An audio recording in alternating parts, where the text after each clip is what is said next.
ग्रामे यस्य स्थिता राधा श्रीश्च यस्यास्ति वक्षसि वृन्दावनविहारं तं श्रीकृष्णं हृदि चिन्तये लिखामि सहजानन्द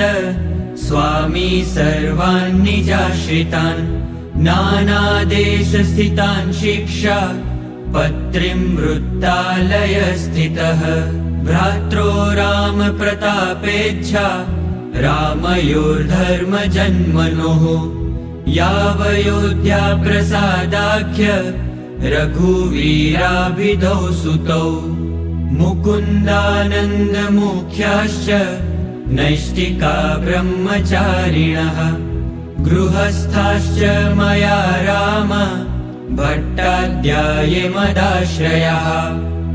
सधवा विधवा योषा याश्च मच्छिष्यतां गताः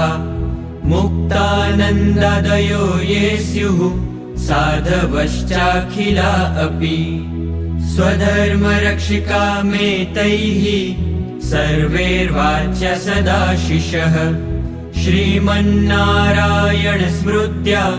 सहिताः शास्त्रसम्मताः एकाग्रेणेव मनसा पत्रिलेखः सहेतुकः अवधार्य